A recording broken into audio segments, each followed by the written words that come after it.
We don't serve extra food. Those were the exact words my daughter-in-law, Rochelle, said as she signaled the waiter to take away my menu. Just water. While her entire family, her parents, herself, and my own son, devoured a royal seafood tower right in front of my eyes. Enormous lobster tails glistening with melted butter, fresh oysters on crushed ice, and bottles of vintage wine that cost more than my car payment. She didn't even have the decency to be subtle about it. She announced it to the table with that fake, tight-lipped smile she always uses when she wants to humiliate me while pretending she's just staying on budget. And that wasn't the worst part. The worst part was seeing my son, Ricky, nod his head. My son, whom I raised alone, whom I sacrificed everything for, looked at me with cold eyes and added, "You should know your place, Mom." I stayed silent, not because I didn't have words. I had them, plenty of them. I could have told them right then and there, but something inside me decided to hold them back, to observe, to wait. Rochelle blinked, confused for a second. I think she expected tears, apologies, maybe a scene where I begged for a scrap of bread. But I gave her none of that. Just that one word, noted, "Let me explain how I got here. How I ended up sitting in the Gilded Stag, one of the most exclusive restaurants in Vermont, watching my own family feast while I sat with a glass of tap water. Because this story didn't start tonight. It started years ago when I decided that being a mother meant sacrificing everything, and my son decided that wasn't enough. The silence in my house is something I've grown used to, even if I never quite learned to like it. It's a specific kind of quiet that settles into the corners of a room when you live alone in a modest suburban home in Burlington, Vermont. I'm 68 years old, and I've spent the last few years curating a life that is small, manageable, and dignified. I don't live simply because I have to. I live simply because I choose to. There is a difference, though most people don't have the patience to see it. My furniture is older, yes, but it is solid oak, polished every Sunday. My curtains are not the latest trend, but they are heavy, quality linen that keeps the winter draft out. I value stability. I value things that last. But stability can be lonely. It was a Tuesday evening when the pattern of my life was interrupted. The sun was just starting to dip behind the trees, casting long shadows across my living room floor. I was settling in with a book, the television off, when the phone rang. The sound was so jarring in the quiet house that I actually jumped. I stared at the device on the side table for a moment, wondering who would be calling at this hour. Usually it's a telemarketer or perhaps a wrong number. But when I picked it up and looked at the caller ID, my breath hitched in my throat. Ricky, my son. My thumb hovered over the answer button. My heart, traitorous thing that it is, started to race. It had been 2 years. 2 years of silence. 2 years of unreturned birthday cards and calls that went straight to voicemail.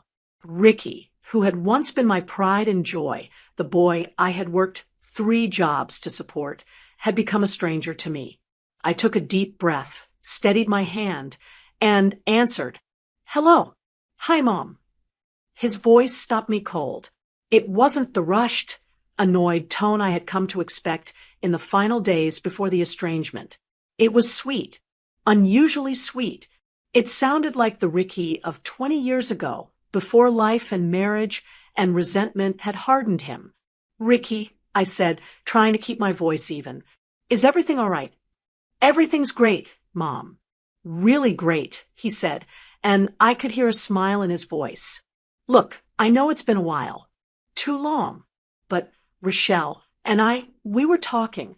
We want to see you." Rochelle, his wife. The mention of her name made the hair on the back of my neck stand up. Rochelle had always been cool toward me. From the moment she entered Ricky's life, I was pushed to the margins. She treated me like a relic, something outdated and embarrassing that needed to be hidden away. She didn't like my house. She didn't like my clothes. She certainly didn't like my influence on her husband. Rochelle wants to see me? I asked, unable to keep the skepticism out of my voice. We both do, Ricky insisted, breezing past my doubt. We want to take you out for dinner. A celebration. A celebration? I asked. For what? For family, he said. For reconnecting. We're going to that nice place in Stowe. You know the one? We're heading up there this weekend, and we want you to meet us. My treat. Please, Mom. Just say yes. Stowe is a wealthy area, known for its upscale ambience. It was a far cry from the diners Ricky and I used to go to when he was a boy. I sat there, gripping the phone, my mind racing. Every alarm bell in my head was ringing. People don't change overnight. Rochelle didn't suddenly develop a conscience or a fondness for her mother-in-law. There was a reason for this. There was an angle. I knew it in my gut. I knew I should say no. I knew I should protect my peace and stay in my safe, quiet home. But then the other part of me took over. The part that remembered teaching Ricky to tie his shoes. The part that remembered his smile at graduation. The grandmother's heart that foolishly, desperately hopes that maybe, just maybe, her child has come back to her. Hope is a dangerous thing for a mother. It makes you blind to what is right in front of you. Okay, I heard myself say, okay, Ricky, I'll come. That's great, Mom. You won't regret it. We'll see you at 7 p.m. on Saturday. I'll text you the address. He hung up quickly, as if afraid I would change my mind. I sat in the silence for a long time after the line went dead. The house felt different now. The safety of it felt fragile. I had invited chaos back in. Saturday arrived with a gray, overcast sky. I spent the afternoon getting ready, moving with a deliberate slowness to calm my nerves. I went to my closet and pushed past the everyday cardigans and slacks until I found it. My navy blue dress. I pulled it out and laid it on the bed. It was a modest choice, but elegant. It was a few seasons old, certainly not the high fashion Rochelle preferred, but the fabric was good, and the cut was timeless. I had bought it years ago, thinking I would wear it to special occasions, anniversaries, parties, maybe a grandchild's christening. Instead, it had mostly gathered dust. I put it on, smoothing the fabric down over my hips. I put on my pearl earrings, not real, but they looked it, and applied a touch of lipstick. I brushed my hair, pinning it back neatly. I stood in front of the hallway mirror and looked at the woman staring back. I saw the lines on my face, the map of 68 years of life. I saw a woman who had worked hard, who had sacrificed, and who had been left behind. But I also saw someone who was done being a victim. I felt a sudden surge of steel in my spine. I wasn't just going to dinner. I was going to find out the truth. I was walking into the lion's den, yes, but I wasn't going in blind. I knew who Rochelle was. I knew who Ricky had become. I leaned in closer to the mirror, looking myself dead in the eye. I will go, I whispered to the empty house. I will give them one chance. But if they are cruel, if they treat me like a burden one more time, I will leave. I grabbed my purse, took a deep breath, and walked out the door. I didn't know it yet, but I was driving toward a night that would change everything. I thought I was walking into a trap, but I had no idea just how cold that trap would be, or that I held the key to the entire cage in my pocket. The drive to Stowe usually takes about 45 minutes from my house, but that evening it felt like an eternity. I kept my hands at 10 and 2 on the steering wheel of my 10-year-old sedan, focusing on the winding roads. As I climbed higher into the mountains, the scenery changed. The modest family homes and roadside diners disappeared, replaced by gated driveways, manicured hedges, and chalets that cost more than I had earned in the first 30 years of my life. I pulled up to the address Ricky had sent me, the Gilded Stag. It was an imposing building designed to look like a rustic lodge, but built with the kind of money that screams exclusivity. Massive timber beams framed the entrance, and the soft glow of gas lanterns illuminated a fleet of luxury cars in the driveway. A valet was sprinting between Bentleys and Range Rovers. I felt a familiar knot of anxiety in my stomach, the kind that comes from knowing you are about to step onto a stage where everyone else knows the lines but you. I pulled my car up to the valet stand. The young man on duty looked at my sedan. Clean, but undeniably older, with a moment of hesitation before pasting a professional smile on his face. "Evening, ma'am," he said, opening my door. "Good evening," I replied, handing him the keys. I didn't apologize for my car. I stopped doing that years ago. I smoothed the front of my navy dress and walked toward the heavy oak doors. My heart was thumping a little harder now, not from fear of the venue, but from the dread of who was waiting inside. I checked my watch. 6:58 p.m. I was exactly on time. Punctuality is the courtesy of kings, my father used to say. It was a lesson Ricky seemed to have forgotten over the years. I pushed open the doors and stepped into the lobby. The air inside was cool and smelled of expensive perfume, wood smoke, and roasted garlic. It was hushed, the sound of clinking silverware and low conversation absorbed by thick velvet curtains and plush carpets. At the host's stand stood James. James is the maitre d' of the Gilded Stag. He is a man of impeccable standards, with a spine as stiff as a rod and a memory that never fails. He was looking down at the reservation book, frowning slightly as he adjusted his glasses. When he heard my footsteps, he looked up, his professional mask firmly in place. Then he saw me. The mask slipped. His eyes went wide, and his mouth opened slightly. He took a quick step around the podium, his hands raising as if to embrace an old friend. "Mrs. Pittman," he began, his voice pitching up with genuine warmth. "I didn't know you were—" I froze him with a look. It wasn't a mean look, but it was firm. I locked eyes with him, gave a barely perceptible shake of my head, and then very slowly raised my index finger to my lips. "Sure." James stopped mid-stride. He is a professional. He recovered in a microsecond. He blinked once, processing the signal. He looked past me, scanning the dining room to see who I was here to meet, and then looked back at me. The warmth didn't leave his eyes, but the familiarity vanished from his posture. He straightened his jacket and cleared his throat.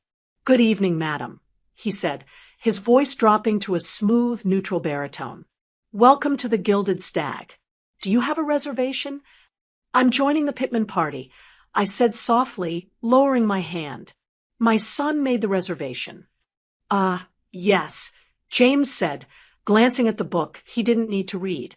"Mr. Ricky Pittman. Table 4 by the window." He stepped aside to guide me, but as I passed him, he leaned in just an inch, his voice a whisper only I could hear. "It is good to see you, Marguerite. We've missed you." "Thank you, James," I whispered back, not breaking my stride. "Just a guest tonight. Treat me like a stranger." "Understood," he murmured. He led me through the dining room. I kept my head high, ignoring the glances from other diners who assessed my outfit and dismissed me in the span of a second. We weaved through the tables until we reached the prime spot near the floor-to-ceiling windows overlooking the mountains. And there they were. Ricky was sitting with his back to me, his shoulders hunched slightly as if he were bracing for impact. Rochelle sat across from him, looking radiant and sharp in a dress that probably cost more than my car. Next to her were her parents, the Ashcrofts. I had only met them twice before, at the wedding and at a chaotic Christmas dinner 3 years ago. Mr. Ashcroft was a large man who took up too much space, his face flushed from what looked like his second scotch. Mrs. Ashcroft was thin, draped in jewelry that clinked every time she moved her wrist. They were laughing at something Rochelle had said, but the laughter died the moment I approached the table. Rochelle saw me first. Her smile didn't just fade, it evaporated. She tapped Ricky's hand, and he jumped, turning around in his chair. "Mom," Ricky said. He sounded relieved, but also nervous. He stood up halfway, caught in an awkward crouch, unsure whether to hug me or shake my hand. "Hello, Ricky," I said, smiling politely. "You're here," Rochelle said. It wasn't a greeting, it was an observation, delivered with a flat tone. She glanced at her diamond-encrusted watch. "We thought you might have gotten lost. The roads can be tricky if you're not used to driving up here." "I know the roads just fine, Rochelle," I said pleasantly, "and I'm 2 minutes early." I turned to her parents. "Mr. and Mrs. Ashcroft, it's good to see you again." Mrs. Ashcroft looked me up and down, her eyes lingering on my shoes for a fraction of a second too long. "Marguerite," she said, offering a limp hand without standing up. "It's been ages. You're looking, well, very rustic." "Thank you," I said, ignoring the barb.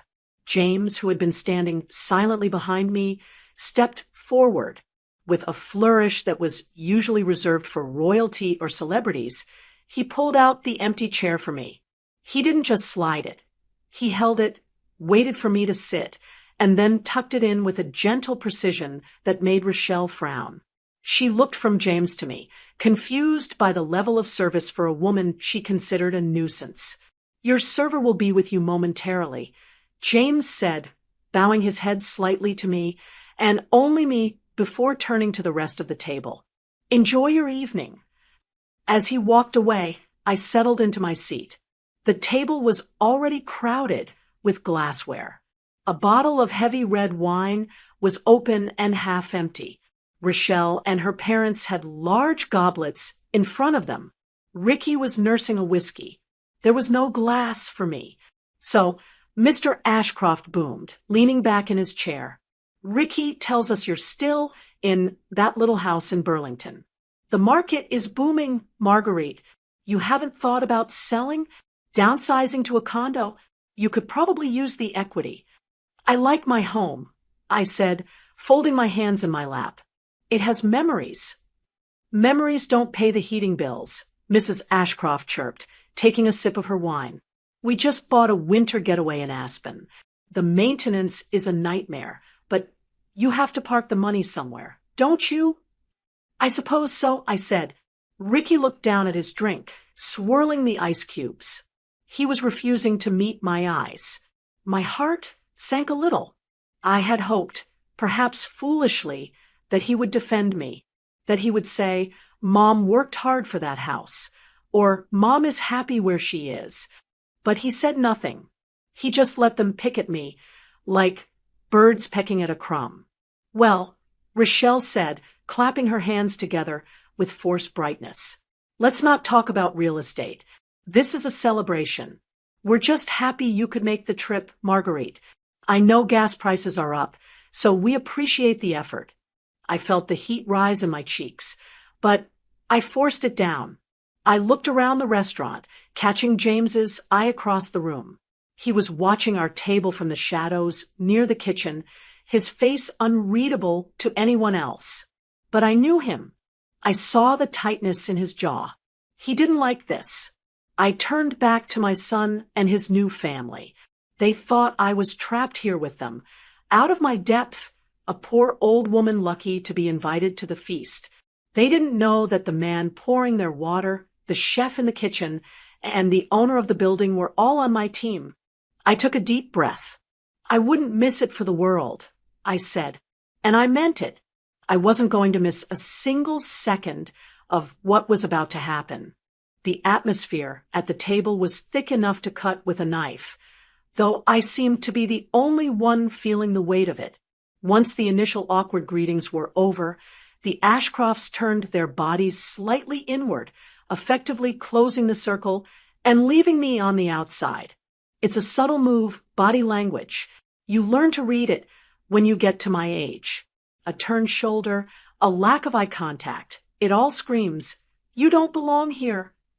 The villa in Tuscany was simply dreadful this time of year.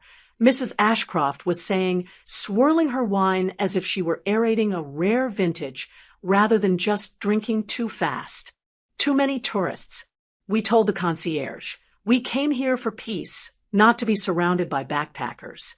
Europe isn't what it used to be, Mr. Ashcroft agreed, nodding solemnly. That's why we're looking at property in the south of France next. A little more exclusive.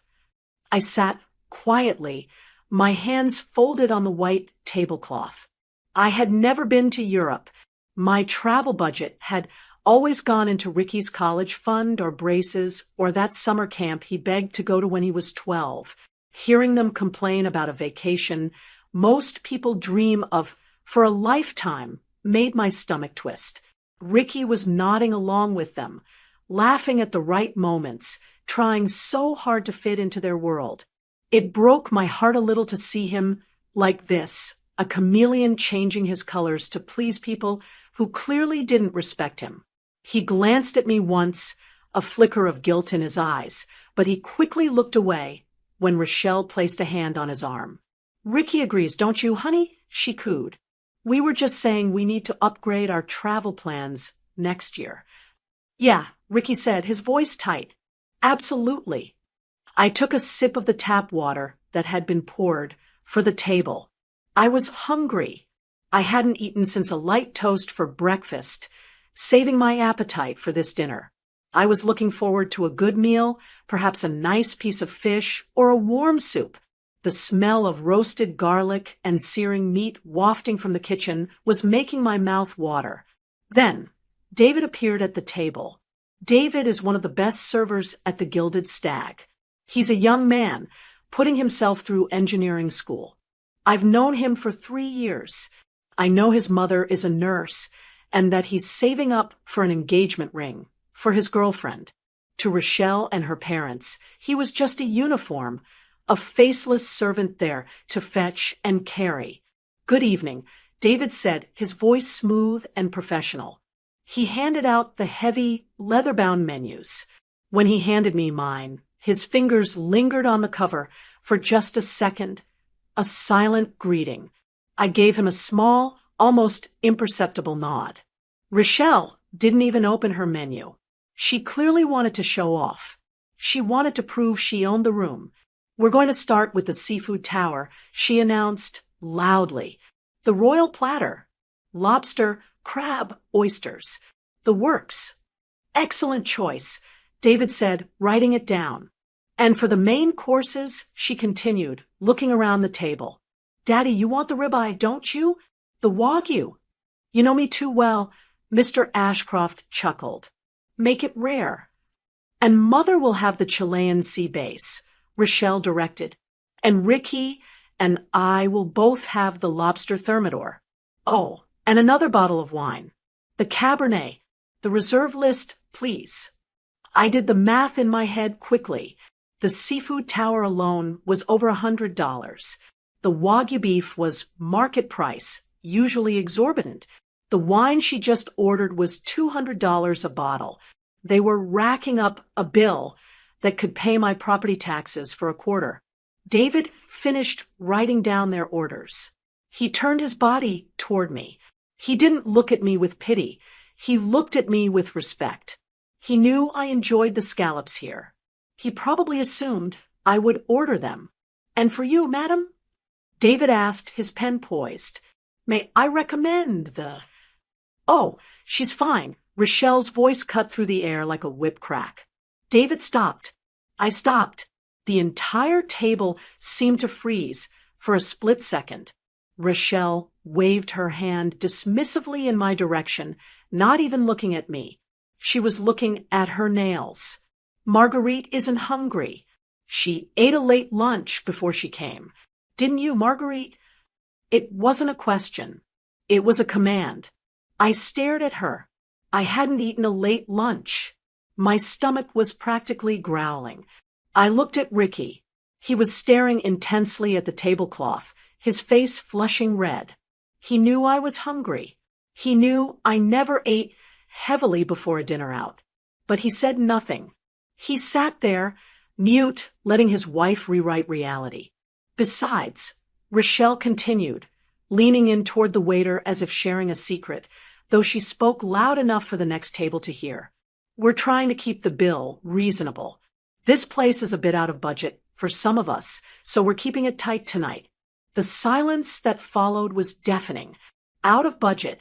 I looked at the empty bottle of expensive wine. I looked at the diamond tennis bracelet on her wrist. I thought about the Royal Seafood Tower she had just ordered without blinking. And now, suddenly, a single entree for her mother-in-law was where the budget had to be cut. It was so absurd, so blatantly cruel, that I almost laughed. It wasn't about money. It was about power. She wanted to see if I would beg. She wanted to see if I would cause a scene and embarrass Ricky, proving to her parents that I was the trashy, low-class woman she always painted me to be. I felt a flash of white-hot anger in my chest. I wanted to tell her that I could buy this restaurant and fire everyone in it before she finished her appetizer. I wanted to tell her that my budget could swallow her whole, but I looked at David. His jaw was clenched tight. He looked ready to argue, ready to say, "But the lady hasn't ordered." I couldn't let him do that. Not yet. I took a slow breath. I picked up my cloth napkin and placed it calmly across my lap. I didn't look at Ricky. I didn't look at the Ashcrofts, who were suddenly very interested in the view outside. I looked directly at Rochelle, holding her gaze until she blinked and looked away. Then, I turned my eyes to the young waiter. I smiled. It was a genuine smile, warm and kind. "Water is fine," I said softly. "Thank you, David." Rochelle's head snapped up. She looked confused. She hadn't expected me to know his name. She hadn't expected me to be gracious. David hesitated for a fraction of a second, his eyes searching mine. He saw the resolve in my face. He saw the signal. Play along. "Very good, madam," David said, his voice tight with suppressed emotion. "I will bring fresh water immediately, and perhaps some bread for the table." "No bread," Rochelle snapped quickly. "We're saving room for the lobster." David gave a stiff bow and turned on his heel, walking away faster than usual. I sat back in my chair. My hunger was still there, a gnawing ache in my belly, but it had been replaced by a different kind of fuel. I watched Rochelle pick up her wine glass, looking smug, thinking she had won. She thought she had put me in my place. She thought she had shamed me into silence. She had no idea. By denying me food, she had just given me permission to take the gloves off. I watched the bubbles rise in my water glass and waited.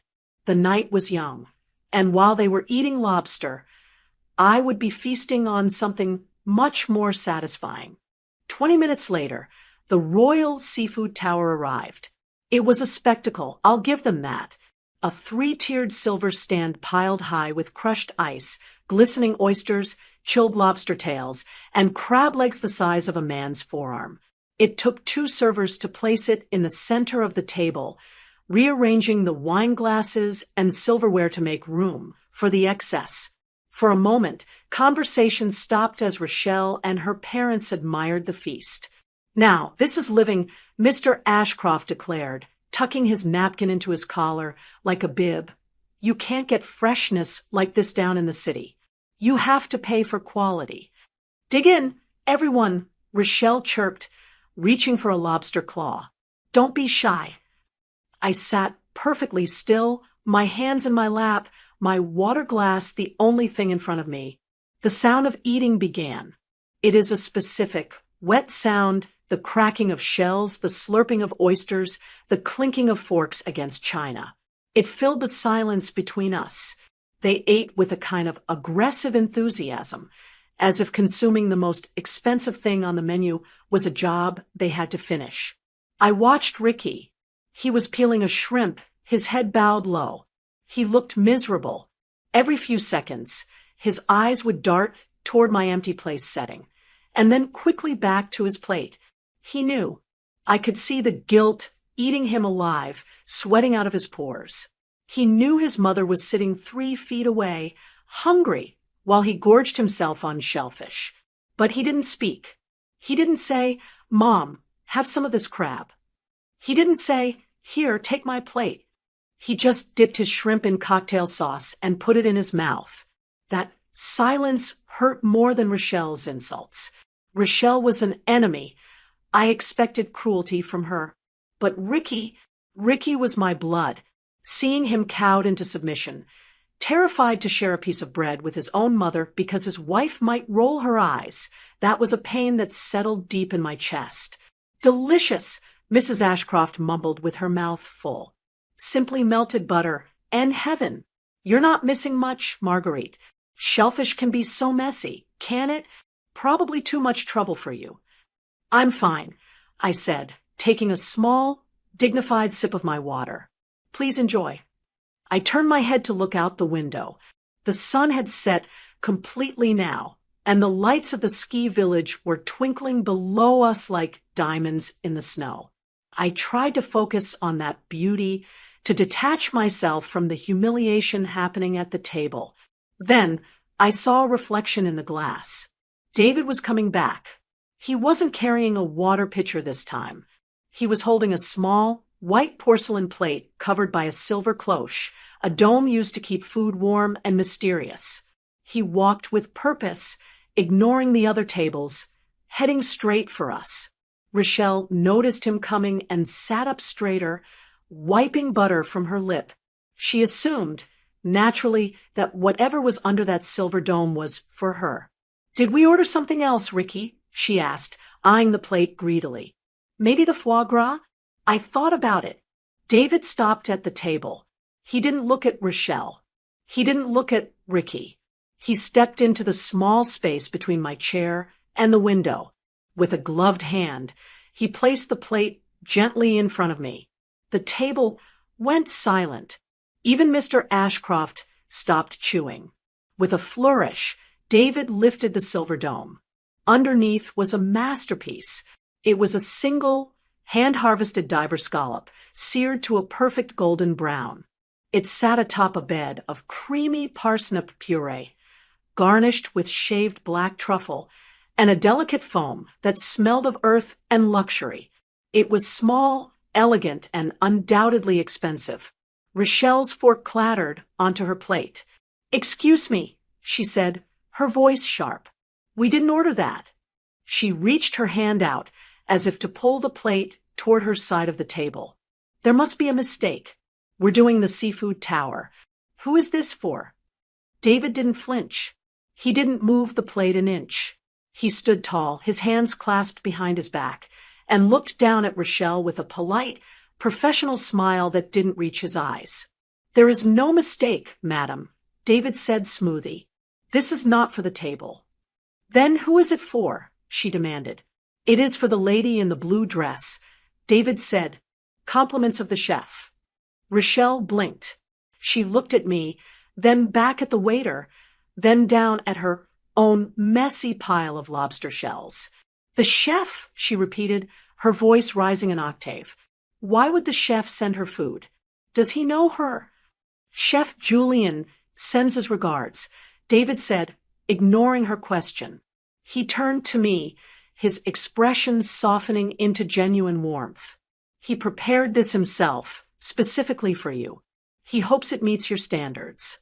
"Thank you, David," I said, my voice steady. "Please tell Julian it looks exquisite." "I will," David said. He gave a small bow and vanished back into the shadows of the dining room. For a long moment, no one moved.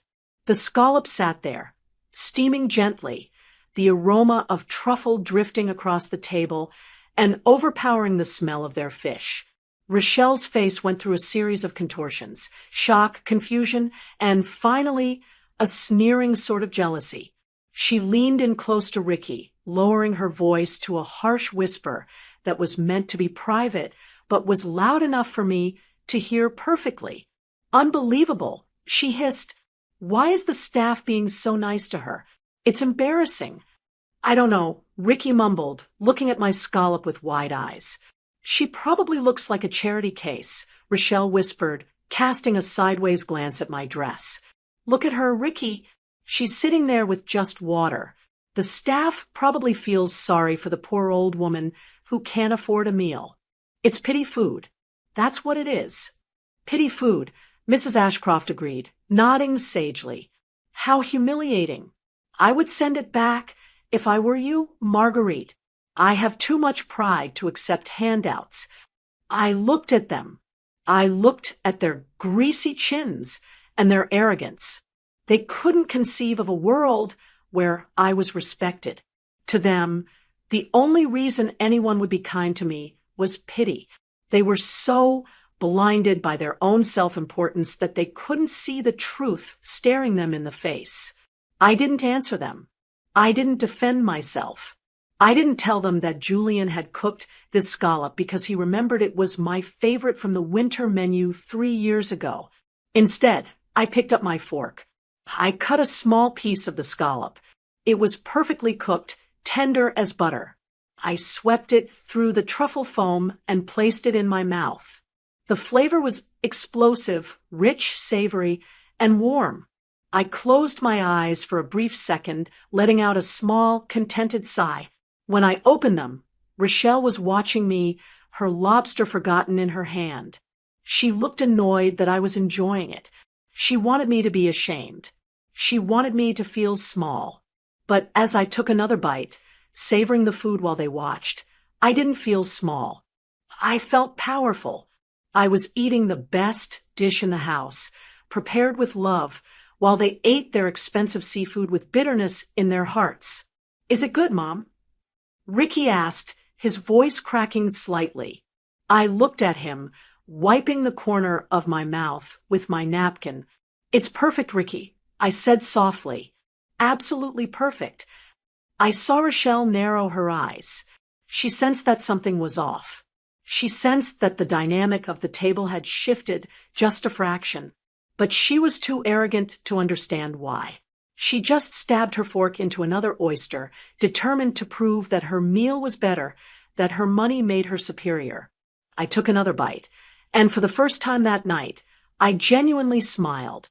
The appetizers were done, but the main course, the real lesson, was yet to come. And I had a feeling it was going to be hard for them to swallow. The main course arrived like a parade. David and 2 other servers cleared the debris of the appetizer tower and replaced it with oval plates that were sizzling hot. The smell of rich, heavy cream, cognac, and melted cheese filled the air. Lobster thermidor. It is a dish that screams excess. Lobster meat cooked in a rich wine sauce, stuffed back into the shell, and browned under a broiler. Rochelle let out a little squeal of delight as her plate was set down. Oh, look at the size of it, she said, clapping her hands. Ricky, look at yours. It's huge. Yeah, Ricky said. He picked up his fork, his eyes sliding over to me for a brief second before he focused on his food. Looks great. They also brought the Wagyu beef for Mr. Ashcroft, a thick slab of meat with a sear so dark it was almost black, and the sea bass for Mrs. Ashcroft, swimming in a pool of lemon butter. My place setting remained empty. David had refilled my water glass, topping it off with a slice of lemon this time. I appreciated the gesture, but as I watched them pick up their heavy silverware, the disparity in the room felt physical. It was a wall between us. On one side, gluttony and laughter. On the other, silence and a glass of tap water. Aren't you going to order anything else, Marguerite? Mrs. Ashcroft asked, pausing with a forkful of fish halfway to her mouth. That little scallop can't possibly be enough. I'm quite all right, I said. I'm enjoying the company. It was a lie, of course. I wasn't enjoying the company. I was enduring it, but I wasn't going to give them the satisfaction of seeing me hungry. They began to eat. The conversation turned, as it often does with people who have more money than manners, to the subject of wealth. Specifically, their wealth. The market has been volatile, Mr. Ashcroft announced, chewing heavily on his steak. But if you know where to move your assets, you can ride the wave. I moved everything into tech and energy last quarter. Made a killing. Daddy is a genius with money, Rochelle said, beaming at him. He's been teaching Ricky a few things. Haven't you, Daddy? Trying to, Mr. Ashcroft grunted.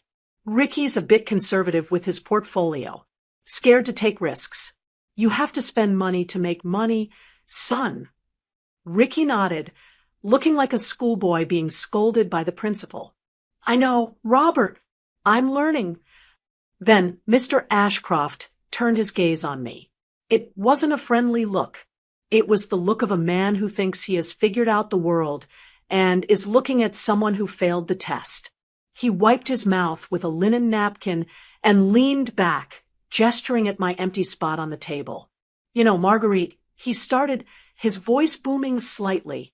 Seeing you sit there, skipping a meal to save a few dollars, it makes me think about the importance of planning. I stiffened. Excuse me?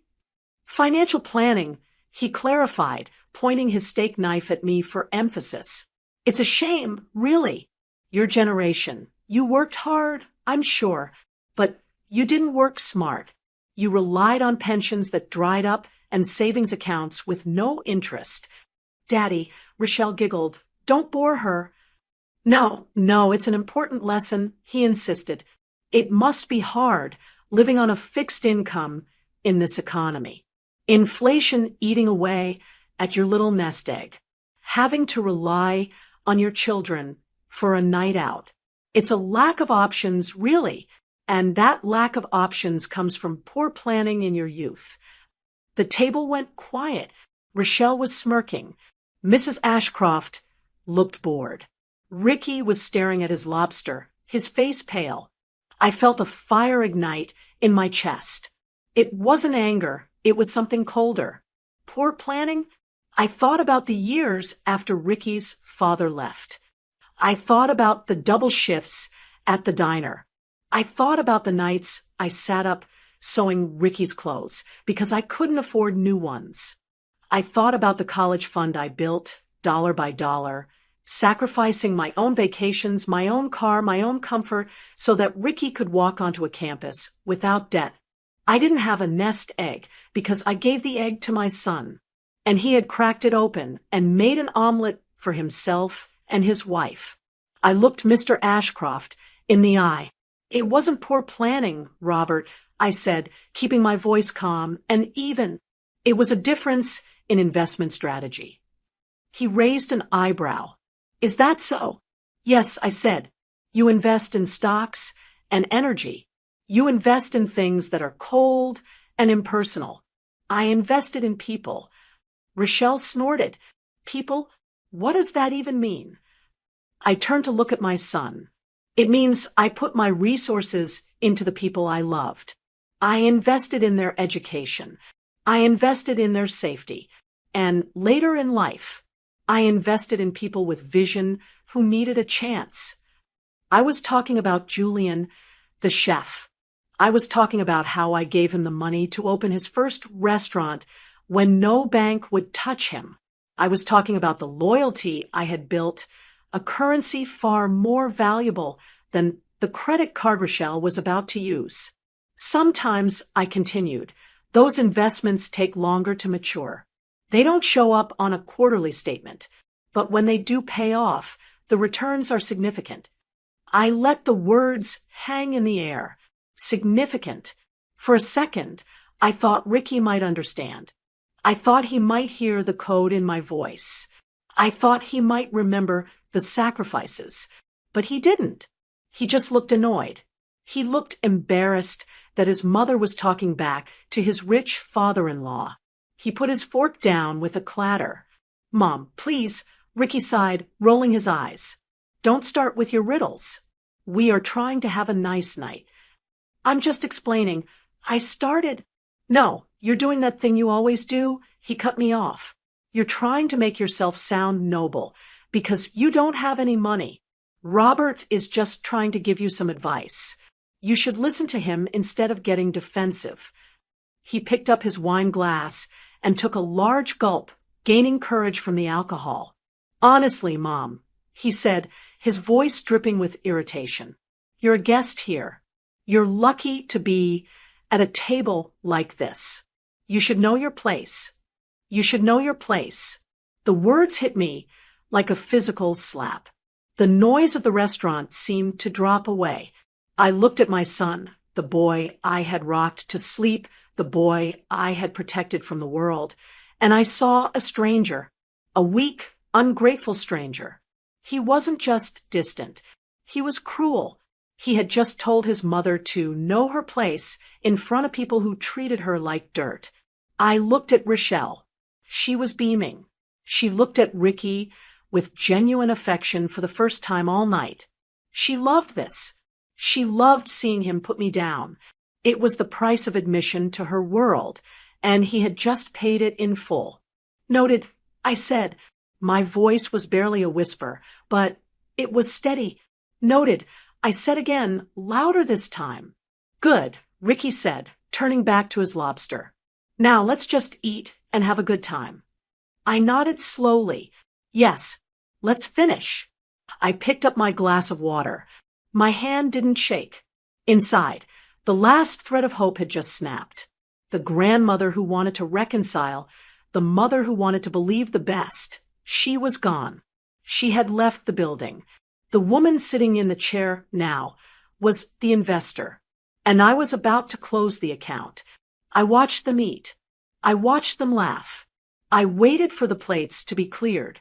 I waited for the bill, because I knew my place exactly, and in about 20 minutes, they were going to know it too. The dinner finally wound down.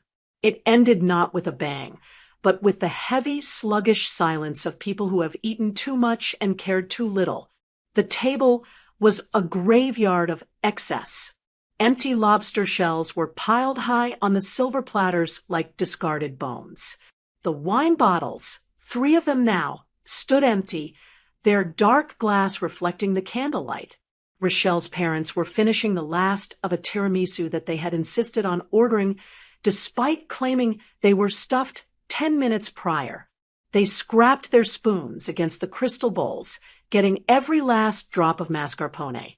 I sat with my hands folded in my lap. My water glass was empty, and David hadn't refilled it for the last 20 minutes. I knew why. He was staying away. He was watching from the service station, his arms crossed, waiting for the signal.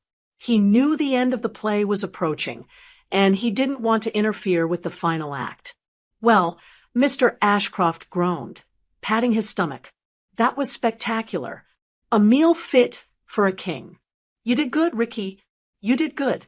Ricky forced a smile. He looked pale. The alcohol had flushed his cheeks earlier, but now that the adrenaline of the meal was fading, reality was setting in.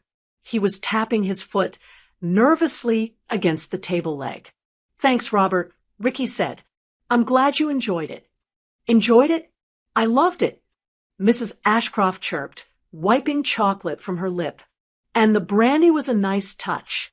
You really know how to treat family, Ricky. Treat family. I looked at the empty space in front of me, where a plate should have been.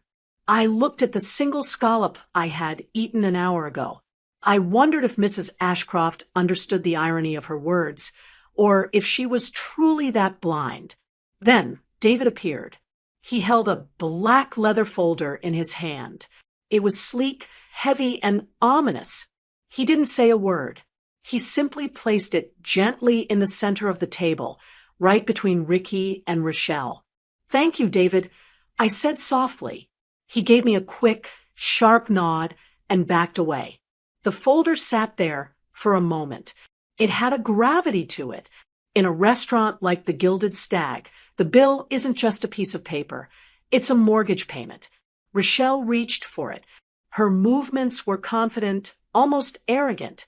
She was the hostess, the queen of the evening. She flipped open the leather cover with a flick of her wrist, expecting, I suppose, to see a number she could brush off with a laugh. I watched her face closely. Her smile froze. Then it twitched.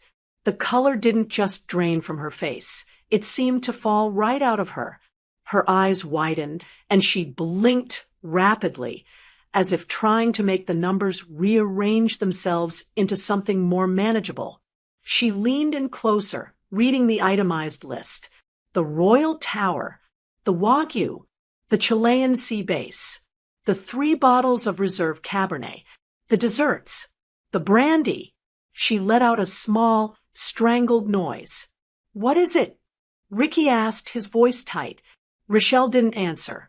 She just slid the folder across the tablecloth toward him, her hand trembling slightly. Ricky looked down. I saw his Adam's apple bob as he swallowed hard. He closed his eyes for a second, exhaling a long, shaky breath. "Is there a problem?" Mr. Ashcroft asked, oblivious. "They didn't overcharge for the coffee, did they? You have to watch these places. They nickel and dime you." "No," Ricky said, his voice sounding thin and reedy. "No, it's correct." "How much is it?" Mrs. Ashcroft asked, leaning forward with nosy curiosity. "It's 1,400, Ricky whispered. 1,400? Mr. Ashcroft let out a low whistle. "Pricey, but hey, quality costs. Worth every penny." Ricky didn't look like he thought it was worth every penny. He looked like he was about to be sick. He looked at Rochelle. They started a furious, silent communication, widened eyes, subtle head shakes, frantic tapping on the table. Rochelle kicked him under the table. I felt the vibration through the floor. "Do something," she mouthed. Ricky looked panic-stricken. He looked at his father-in-law, then at his wife, and finally, inevitably, he turned his eyes toward me. I knew this look. It was the same look he used to give me when he was 10 years old and had broken a neighbor's window. It was the look that said, "Mom, fix it." But he wasn't 10. He was 40, and he had just spent the last 2 hours watching his wife treat me like a beggar. He cleared his throat. It was a wet, nervous sound. "So, Mom," he started. He tried to smile, but it looked like a grimace. "That was a nice dinner, right? Good to catch up." "It was certainly memorable, Ricky," I said calmly. "Yeah," he said, rubbing the back of his neck. "Listen, I know we said this was our treat, and it is, mostly, but, well, the bill came out a little higher than we expected. We didn't realize the wine was quite that much." I said nothing. I just stared at him. And he continued, sweating now, "Since you're here, and, you don't really have many expenses these days, living alone, and all." He trailed off, waiting for me to jump in, waiting for me to offer. That's what I had always done. I had always filled the gaps. I had always been the safety net. I stayed silent. Rochelle kicked him again. "Harder." "What Ricky is trying to say," Rochelle interjected, her voice sharp and desperate, "is that it would be nice if you chipped in. We treated you to a lovely evening at the most exclusive place in town. It's only fair." "Fair." I repeated the word. It tasted bitter. "Yes, fair," Rochelle snapped. "We're a family. Families help each other." "You told me," I said slowly, "that I shouldn't order food because we were on a budget. You told me to know my place. You told me I had poor planning skills. We're not asking you to pay the whole thing." Ricky said quickly, raising his hands. "God, Mom, don't be so dramatic. We're just asking. Look, the tip alone is like $300. Do you have that? Do you have $300 in your savings? You could just cover the tip. That would really help us out." I looked at them. They had eaten lobster. They had drunk the finest wine. They had insulted my home, my life, and my dignity. They had let me sit there with a glass of tap water while they feasted. And now they wanted me to pay the gratuity on their gluttony. The audacity of it was so pure, so absolute, that it felt clarifying. It washed away the last lingering doubts I had. There was no love here. There was only usage. I was an ATM to them. An ATM they could kick and insult until they needed a withdrawal. You want me to pay the tip? I asked softly. Ideally, Rochelle said, crossing her arms. I mean, you barely touched your scallop, but you still occupied a seat. It's only right. I occupied a seat. I whispered. I looked at Ricky. He was pleading with his eyes. Just do this one last thing, Mom. Just save me one last time. I took a deep breath. The air in the restaurant felt crisp and cool. I felt the weight of my navy blue dress, the fabric I had smoothed down so carefully in the mirror hours ago. No, I said. Ricky blinked. What? No, I said again. I placed my hands on the edge of the table. I pushed my chair back. The legs scraped loudly against the wooden floor. A harsh, screeching sound that cut through the murmur of the restaurant. People at the nearby tables turned to look. I stood up, slowly, deliberately. I rose to my full height. I am not a tall woman, but in that moment, I felt 10 feet tall. Mom, what are you doing? Ricky hissed, looking around nervously at the staring diners. Sit down. You're making a scene. I am not making a scene, Ricky, I said, my voice clear and projecting just enough for the tables around us to hear. I am standing up. For the first time in years, I am finally standing up. Rochelle rolled her eyes. Oh God, here we go. The martyr act. Just tell us if you're too broke to help, Marguerite. We don't need a speech. I looked down at her. She looked so small from up here. So petty. I am not broke, Rochelle, I said, and I am not a martyr. Not anymore. I picked up my purse. I didn't open it. I just held it. You asked me to know my place, I said to the table. I think it's time I showed you exactly where that is. I turned away from them. I didn't walk toward the exit. I didn't walk toward the restroom. I raised my hand in the air, a sharp, commanding gesture. Julian, I called out. The kitchen doors swung open instantly. The chef stepped out, wiping his hands on his apron. He wasn't smiling. He looked ready. The show was over. The lesson was about to begin. The kitchen doors swung open with a heavy thud, and the noise of the dining room seemed to vanish instantly. Julian stepped out. He is a large man, broad-shouldered, wearing a pristine white chef's coat with his name embroidered in black thread over the pocket. He commands the room just by walking into it. Usually, he stays behind the line, shouting orders and perfecting sauces. He only comes out for VIPs or emergencies. Rochelle looked at me, then at the chef, her lip curling in a mix of confusion and annoyance. Do you know the cook, Marguerite? She asked, her voice dripping with condescension. Did you complain about the scallop? Honestly, you're embarrassing us.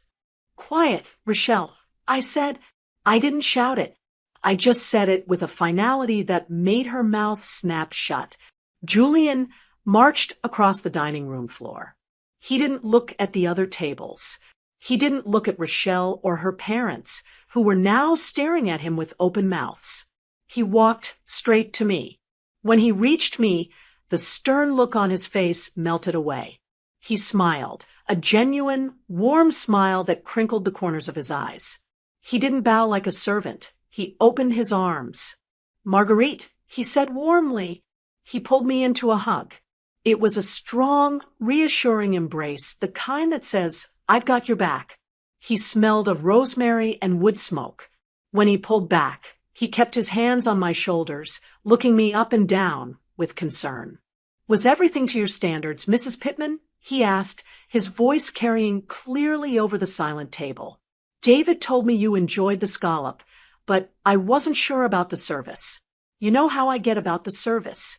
The scallop was perfection. Julian, I said, smoothing my dress. As always. And the company, he asked, glancing sideways at the table with a look that could curdle milk. Are these people bothering you? I can have them removed. Rochelle let out a gasp. Removed? Excuse me? You know who we are? We just spent $1,400 in your establishment. Julian finally looked at her. He looked at her with the same disinterest one might show a fly buzzing near a window. I know exactly who you are, Julian said calmly, and I don't care about your $1,400. I care about Mrs. Pittman. Why? Ricky asked, his voice shaking.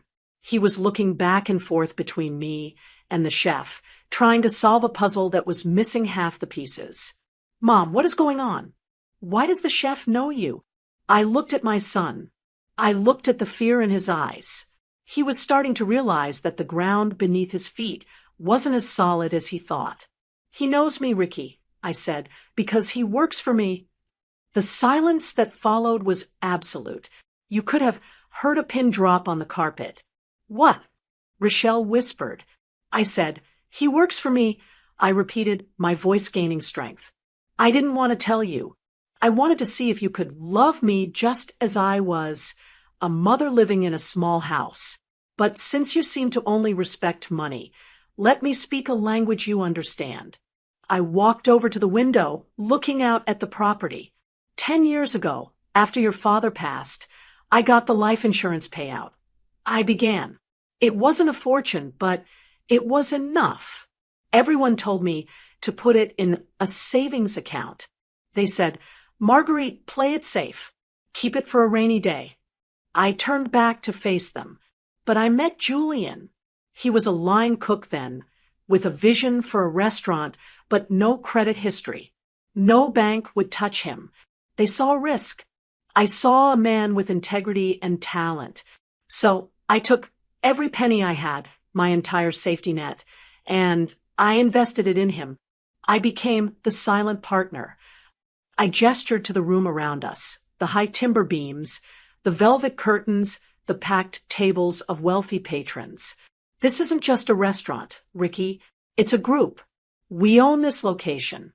We own the Blue Heron in Burlington, and we just closed on a third location in Montpelier last week. Rochelle's face had gone from pale to a sickly shade of gray. Her parents were frozen, their forks hovering halfway to their mouths. I own 60% of this business, I said, letting the numbers hit them like a hammer. I am the majority shareholder. Every time you come here to show off, every time you order a bottle of wine to impress your friends, you are putting money in my pocket. Mom. Ricky stammered. He tried to stand up, but his legs seemed to fail him, and he sank back into his chair. I didn't know. Why didn't you tell me? We could have what? I cut him off. You could have respected me. You could have been proud of me. I shook my head slowly. No, Ricky, if I had told you, Rochelle would have just tried to spend it. You wouldn't have seen me. You would have seen a bank account. I looked at Rochelle. She was trembling. I could see the gears turning in her head, frantically trying to rewrite the last 2 hours. She forced a smile onto her face, a terrified, desperate smile. Marguerite, she squeaked. Mom, oh my God, this is amazing. Why are we fighting? We're family. This is incredible news. We should be celebrating. I mean, business partners, we have so much to talk about. Daddy knows so much about investing. He could help you. Stop, I said. The single word silenced her. Do not call me Mom, I said, and do not think for 1 second that this changes our relationship. It only clarifies it. I looked down at the table. I looked at the black leather folder containing the bill that they had tried to humiliate me with, the bill they had demanded I pay the tip on because I had poor planning. I reached out and picked it up. Rochelle watched me take it, a flicker of hope in her greedy eyes. She thought I was going to pay it and then welcome them into the fold. She thought money fixed everything. I didn't build this empire to feed people who starve their mothers. I said softly. I opened the folder. I pulled a pen from my purse, a nice pen, heavy and silver, one I had bought for myself when we turned our first profit. I scribbled across the receipt. Void. Then I signed my name at the bottom. Marguerite Pittman, owner. I closed the folder and tossed it onto the table. It landed with a slap in front of Ricky. I'm comping the meal, I said. Ricky let out a breath of relief. Mom, thank you. Don't thank me, I interrupted. This isn't a gift, Ricky. Consider it a severance package. He froze. A severance package? Yes, I said. You wanted to cut ties? You wanted to treat me like a stranger? Fine. You got your wish. The meal is free, but it's the last thing you will ever get from me. I turned to Julian. I'm ready to go now, I said. Of course, Mrs. Pittman, Julian said. I'll walk you to your car, and I'll have the valet bring it around to the front, so you don't have to wait in the cold. Thank you, Julian, I said. You're a good man. I started to walk away. I could hear Rochelle sputtering behind me, trying to get Ricky to do something. Say something. Mom. Wait. Ricky called out, his voice cracking. You can't just leave. We're your family. I stopped. I didn't turn around. I spoke to the air in front of me, knowing he could hear every word. No, Ricky, I said, you were my family. Now, you're just customers, and I reserve the right to refuse service to anyone. I walked out of the dining room, Julian at my side, leaving them sitting in the wreckage of their expensive dinner, realizing that the poorest person at the table had been the richest one all along. I didn't look back as I walked through the heavy oak doors of the dining room and into the lobby. I could hear the commotion behind me, the hushed whispers of the other diners, the clinking of silverware as people went back to their meals, and the frantic, heavy footsteps of my son running after me. Mom, please stop. Ricky caught up to me just as the valet was stepping out to retrieve my car. He was out of breath, his face slick with sweat. He grabbed my arm, his grip tight and desperate. I stopped and looked down at his hand on my sleeve. I didn't pull away. I just looked at it until he let go, shrinking back like a scolded child. Mom, you can't just leave like this, he stammered. We need to talk. There's so much I didn't know. There is nothing to talk about, Ricky, I said. My voice was calm. It surprised me how calm I was. My heart wasn't racing anymore. The anxiety that had plagued me all week was gone. But the business, he said, his eyes wide. Rochelle didn't know. If she had known you were, well, that you were successful, she never would have acted that way. She worries about money. You know how it is. He was blaming his wife. He was throwing her under the bus to save himself. It was pathetic. She worries about money. I repeated, so she orders lobster while I drink water? It was a misunderstanding. Ricky pleaded, we can fix this. Robert, Mr. Ashcroft, he's got great connections. We could help you run things. We could turn this into a real family legacy. Just come back inside. Have dessert with us. Let's start over. I looked at him. I looked at the man who had sat silently while his wife told me I had poor planning. I looked at the man who had asked me to pay the tip. He didn't want a mother. He wanted a partner. He wanted access to the VIP table. Ricky, I said, shaking my head slowly, you are missing the point. You are missing it so completely that it breaks my heart. What point? He asked, frustration leaking into his voice. I'm apologizing. You are apologizing because I have money, I said. You are apologizing because you just realized you bet on the wrong horse. But that's not love, Ricky. That's business. I stepped closer to him, looking him dead in the eye. You didn't need to know I was rich to treat me with respect. I told him. You didn't need to know I owned the building to make sure your mother had dinner. You just needed to be a decent son. You just needed to be a good person. He opened his mouth to speak, but no words came out. The truth hung between us, heavy and undeniable. I have spent my life making excuses for you. I continued. I told myself Rochelle was the problem. I told myself you were just busy. But tonight, I saw you. I really saw you. And I don't like what I saw. The heavy front doors opened, and the valet pulled my sedan up to the curb. It looked small next to the Range Rovers and luxury SUVs, but to me, it looked like a chariot. "Goodbye, Ricky," I said. I turned my back on him. "Mom, don't do this," he called out, his voice cracking. "What am I supposed to tell them?" "Tell them the truth," I said over my shoulder.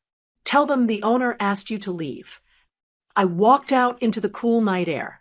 The valet, a young man who had seen me come and go for years, held the door open for me with a smile. "Drive safe, Mrs. Pittman," he said. "Thank you, son," I replied. I slid into the driver's seat and closed the door. The sound of the latch clicking shut was the most satisfying sound I had heard in years. It sealed out the noise. It sealed out the expectations. It sealed out the disappointment. As I drove down the mountain, leaving the lights of the Gilded Stag behind me in the rearview mirror, I expected to feel sad. I expected to cry. After all, I had just severed ties with my only child. But the tears didn't come. Instead, I felt lighter. I cracked the window and let the cold wind hit my face. For the first time in a long time, I didn't feel like a burden. I didn't feel like an old piece of furniture that no one knew what to do with. I felt capable. I felt strong. I had walked into the fire and come out unburned. The drive home was peaceful. When I pulled into my driveway in Burlington, the house was dark. Usually, that darkness felt lonely. Tonight, it felt like sanctuary. It felt like peace. I walked inside, hung my navy blue dress back in the closet, and put on my kettle for a cup of tea.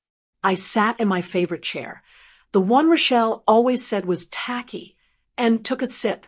The silence in the house wasn't empty anymore. It was full of possibility.